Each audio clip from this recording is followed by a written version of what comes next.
So welcome to another edition of Forensic Focus. I'm your host, Charles Amodio with FAZ Forensics. At FAZ Forensics, we specialize in forensic accounting and business valuation. When answers matter, FAZ delivers. Today I'm here with my colleague, Noah Van Zandt. Noah, how are you doing today? Good. Thank you, Charlie. And so I see you got a golf shirt on, and we're up here in snowy Saratoga Springs. Where are you at today? I have made my annual trip down to Florida. My parents have a condo here in St. Augustine, and I'm here for the next 10 days to spend the holidays here with them. That's awesome. That's great. And what's the temperature down there today? 66 right now is what my computer says. Hopefully it Ooh, gets a little bit warmer. yeah, But yeah, it's sunny yes, too, which really is yeah. the big difference maker for me. It's 30 and snowy here, so but very picturesque. It's obviously the holiday season and it's pretty outside, but yeah, it's all good. So what's new with you? What's going on? Anything new with you? Well, I just got back a couple weeks ago from my trip to India. I went for a little over 2 weeks. Wow. It was a great trip. Very, very unique culture, and you really like design, architecture, stuff like that. So different from anywhere else that I've been. So it was a really cool trip. I went to Delhi and Mumbai, which are the two larger cities, and then we also went to Udaipur and Jaipur. And I went with my sister because one of her coworkers was getting married. So it was a good trip, very, very unique. Got to see the Taj Mahal, which is, bucket list item. But yeah, overall, really, really good trip, and I got to relax a little bit, so it was good. Good. That's really good. What was your favorite part about the trip? I think it was the Taj Mahal. That place is just so picturesque. Like it looks like a painting. You really can't put it into words. It just doesn't look real when you're looking at it. Yeah. But beyond that, there were a bunch of palaces that we went to that are all like tourist spots that just had some very unique designs and architecture that were really, really cool to me. So as far as the Taj Mahal is concerned, I guess how close can you get to the Taj Mahal? You can go in. Yeah, so it's Oh, you can. Okay. yeah, you can go right in. We hired a tour guide for the day because there's a bunch of other things to do around the Taj Mahal. It's Yeah. like an hour and a half train ride from Delhi, but then once you're there, there's like a few other places you can go. And so they bring you up and they'll Paul's Rocky's calling me right now. But they'll bring you up and like explain the whole background of the Taj Mahal, and then you get to go in, and it's a mausoleum. So there's a king and his, I think it's like fourth wife is buried there, but that was his favorite wife. And so he built the whole Taj Mahal for her, and then she actually died while it was in the process of being built, and so Oh, she wasn't wow. able to stay there, and so they buried her there, and then he also got buried there when he passed away. And so for that reason, you can't take any pictures inside of it because there's a burial site. But to be honest, when going in there, when I heard that there weren't pictures allowed, I kind of expected it to be really ornate. It really wasn't ornate or anything. It's really just kind of a room. And I was very surprised at how small it was. So on the outside, it's a massive building. And as you're walking Right. up to it, it stands out clear as day. But then when you get inside, it actually is relatively small in there. It's really just there's one room that you walk in with the burial site, and then you just walk around in a circle, and then you go out, and that's it. But yeah, I could sit there all day though, looking at it from the outside. Really, really beautiful. Okay. That's interesting. That's awesome. So what kind of cases you working on right now? So I am focusing on some forensic cases, which, a wide variety there. But one of them right now is an audit. We're doing a forensic audit of a university. And so we have gone in and we've been doing some interviews of employees. There isn't any specific concerns uh, related to financial mismanagement at this point, but we're going in just to make sure that their internal controls are working effectively and they're really isn't any way for people to take advantage of the financial system in any way. And so it's amazing. We've done 15 interviews now, and each person Wow. that we meet with says, "Oh, you should definitely talk to this person," because it seems like there are good rules in place, but people aren't following them.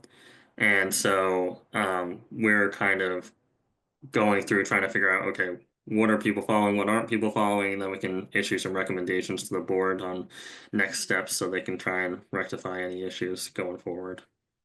Okay. All right. Good. And what other types of cases are you working on? So one big one I'm working on right now is prevailing wages. It has to do with prevailing wages, and so we've been hired to do some prevailing wage payroll audits on a construction project, a very large construction project. And so what we're doing in that case is we're dealing with the contractors to get the payroll information from them, and then we're reviewing it and going to the New York State Department of Labor to determine what the prevailing wage should be for the workers and making sure that everything is being paid correctly.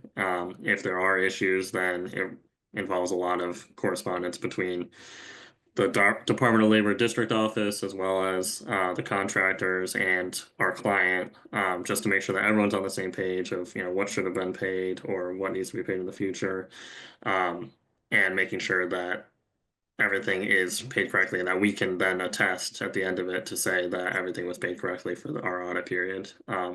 It's a really interesting area, and I think we've gained a lot of knowledge in it recently just in doing this. You know, it really sounds quite simple when you say it. It's just you look at payroll and then you look at what the payment should be and then you figure out if it's more or less. But there's a lot of little rules that you need to be aware of to make sure that you're staying compliant. So we've gained a lot of knowledge in that, and I think we're doing a really, really good job at this point. So what, I guess, what dictates or why are we getting involved from a forensic standpoint? I guess that's what I'm trying to understand. So in this case, the contract owner for the construction has an agreement related to funds that they received to do this project that requires that they be in compliance and hire an auditor to review and make sure and attest that the prevailing wage is being paid. Okay. Um, if that So isn't they're the receiving case, fund, who are they receiving funds from? it's a state State, organization. Yeah, right. Okay, that's what I'm saying. Okay, so it's all part of like New York State Department of Labor and because the funds are being received from New York State. correct. Yeah. And Gotcha. so Okay. even if even if they weren't receiving state funds, it's still law. And so if you aren't, then there are like fines and repercussions if you aren't paying the prevailing wage. I think this is a specific situation though where they had to hire an auditor. So I think it's one of those things where it would be a good preventative thing to do, even if you don't, if it's not a requirement that you hire an auditor, it would be a good thing to consider, especially if you're doing a larger project. But in Right. this case, it is a requirement that they hire us, and so that's kind of why they brought us into the mix. Was that like a prerequisite when they, as part of like receiving the funds that they had it? Yeah. Okay. Yeah, Yeah. Okay. So it's almost like part of a contract, I would assume, or an agreement, yeah, right? yeah. It is. Yeah, Yeah. it is. Yeah, Yeah. Interesting. Yeah. yeah. Yeah. No, it's been really really interesting, and there becomes a lot of issues come from the Department of Labor and the unions not being on the same page, which is interesting as well, Yeah. because basically the Department of Labor is reviewing agreements with the unions, and then there's a couple other things that they take into account when they're posting their wage determinations. And we've run into situations where the contractor will have an agreement with the union that says this is how much this worker is supposed to get paid, and then you go to the Department of Labor and it's a different amount. And so when we look at the Department of Labor website, we'll say, well, this person's being underpaid. And then we'll go to the contractor and we'll say, well, we have this agreement with the union and it says this amount. And so then we kind of have to go back to the Department of Labor and say, well, they have this separate agreement. Would you take this into account? And they'll either say yes or no. at that point. It's just interesting though, because there have been times where the Department of Labor will say, yes, we would take that into account, even though our wage determination says, this on our website. They'll actually um, take the union agreement that the contractor has with the union into account and say, oh, well, this amount is actually the one that we would consider the prevailing wage in this case. Interesting. Interesting. So I guess what kind of challenges do you have in like these types of forensic cases? What are some of the challenges that you run across? So for the school one, we've been having issues just trying to receive data that will allow us to further analyze some of the claims that have been made. We've heard a lot of rumors, and receiving documents that support those rumors is a whole nother issue. I think it is because the rumor mill is a real thing in some of these cases where there will be someone who says something to someone else, and then that person will tell someone else, and then that's the person we're interviewing, and they're saying, "Oh, well, I heard that this is happening," and so then trying to receive and and request, the specific documentation that would help us prove that claim can be difficult. Um, and beyond that, I think just trying to really visualize going forward what could correct some of these claims that have been made.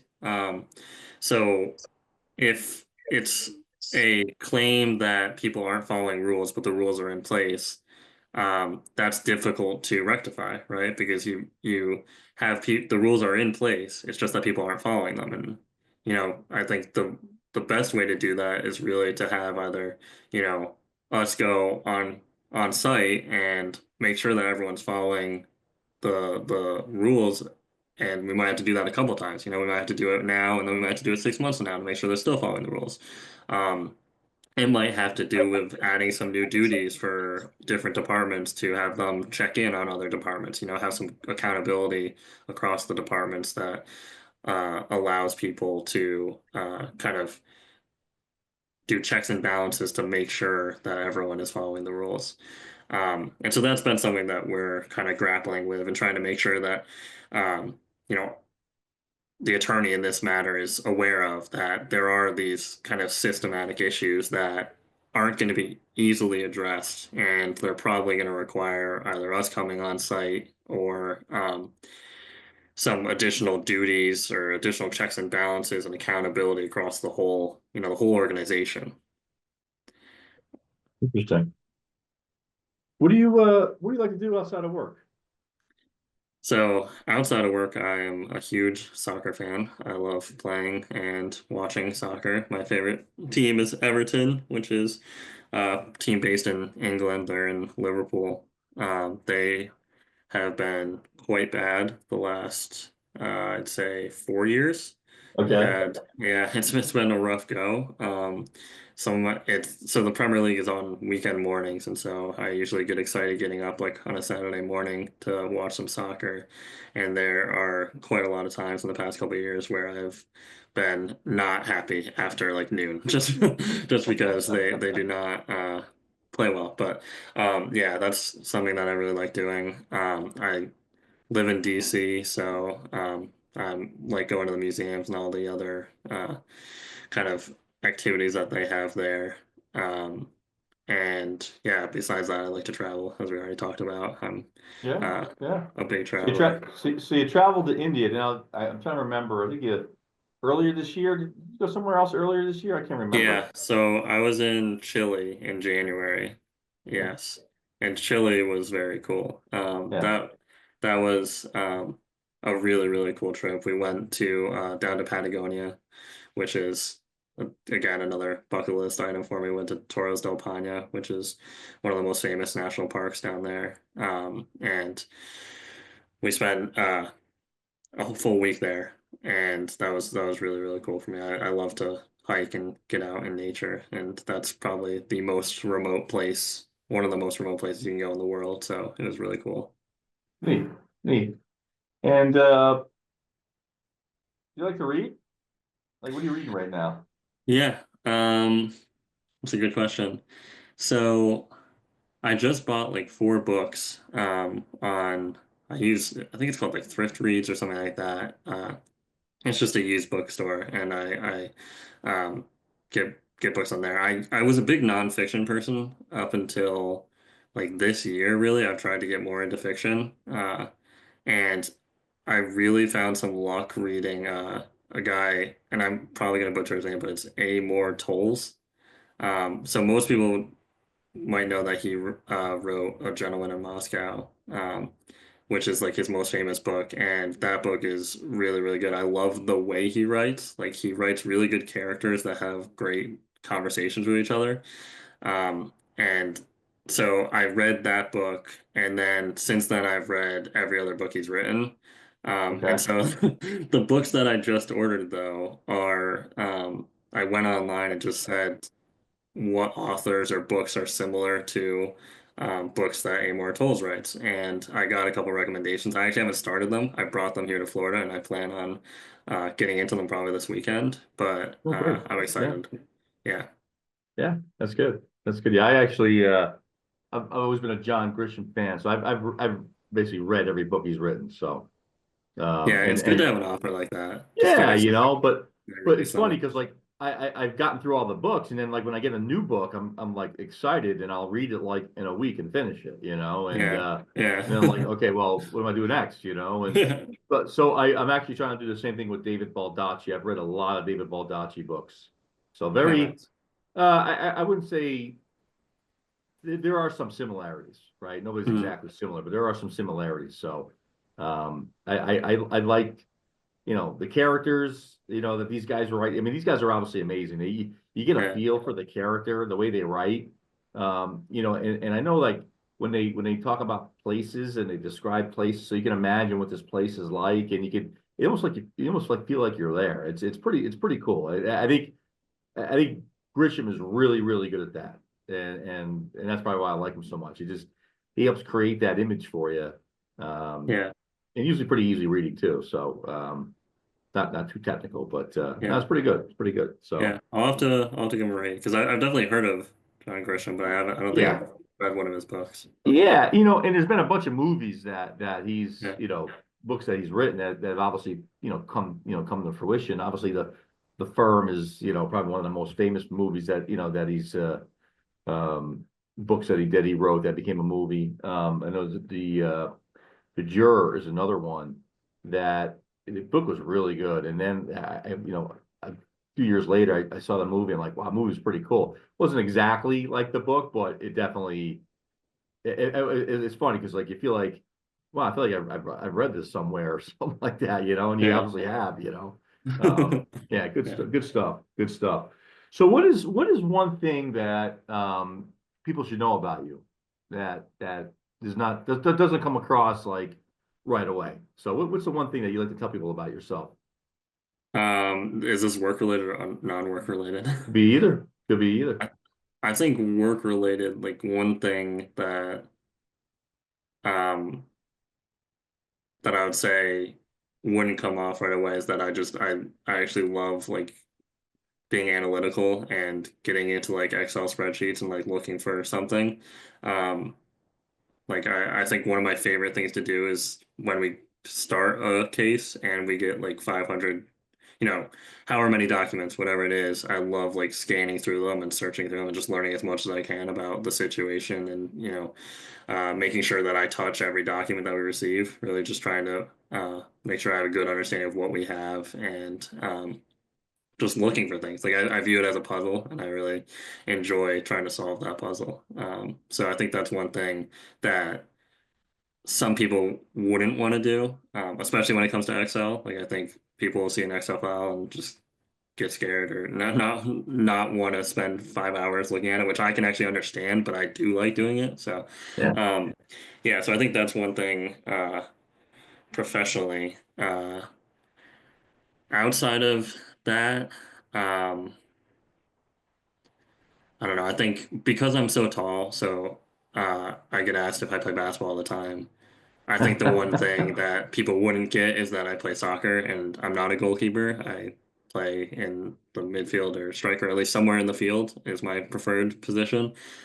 So I think that's what throws a lot of people off because I do get asked if I play basketball at least once a week. And my response is always the same. No, I play soccer. And then they say, oh, goalkeeper? And And I say, I probably asked you this, and I can't remember, and I apologize because I can't remember, but did you ever play basketball at any time? yeah, so Yeah. I played basketball up until I was maybe like probably like 13, I think, was when I really switched over and just doing soccer full time. And Yeah. I still play like rec basketball. I mean, Yeah. I'll play with my Yeah. friends, do stuff like that. But I played basketball up until probably 13, and at that point I was an average height, I'd say. I really started to grow when I was, I'd say, 15 or 16. I was a little bit of a late bloomer because I was growing into college. I think I probably grew 2 or 3 inches while I was in college. Wow. Yeah. Yeah. Wow. Yeah, cool. So what are your plans next week? So this next week gonna be in Florida still, which is good. My sister's birthday is the 24th, so I think we're Wow. gonna go to lunch as a family. My grandfather's down here too, so it'll be my parents, my sister, and my grandfather. Yeah. We'll go grab lunch, and then I think my grandfather wants offered to take us out for dinner or lunch on Christmas. I think we're gonna go to an Indian food place, so Oh, kind of funny. nice. Yeah. But yeah, just funny because I just was in India, but I can't Yeah. handle the spice there, so I can handle the spice of Indian food here. I can't handle the spice of Indian Okay. food in India. So Okay. but yeah, no, I think that's the plan. It'll be a nice time just to spend with family. We'll go downtown, downtown St. Augustine one of the nights. They have Yeah. a thing, it's called the Nights of Lights, where for I think it's probably a 2 month period during the winter, they put up millions of light bulbs all over the city. So everything is draped in these little light bulbs. It's really pretty to go walk downtown. And just really see all the lights. It's a nice addition to a city that's already very cool and pretty Yeah. architecturally. Yeah. Nice. Nice. Excellent. Excellent. Well, I wish you and your family a, happy holiday and a happy new year. And you guys enjoy the weather down there and stay, obviously stay nice and warm. And are you gonna get to the beach at all or? Yeah, I haven't gone yet. I'll go. I love to go for the sunrise. I'm an early Yeah. morning person, so Yeah. I love to go and see the sunrise. I'll have to check what time it is. It's probably crazy early, but I'll definitely Yeah. get up and go out there and just walk around a little bit while the sun rises. Can't beat it. It's really pretty on Awesome. even when it's cold. If it's like 40 degrees, I don't care. I'll just Yeah. bundle up. I definitely won't be going in the ocean, Right. but I Yeah. will definitely spend some time on the beach. Good. Good. Yeah. Well, you enjoy it. Enjoy your weekend. Enjoy your trip down there. It's all the time that we have for today. But I thank you for coming on today. And again, wish you and your family a happy holiday, happy New Year, and we'll talk soon. Awesome. Thank you, Charlie. Same to you. I appreciate it.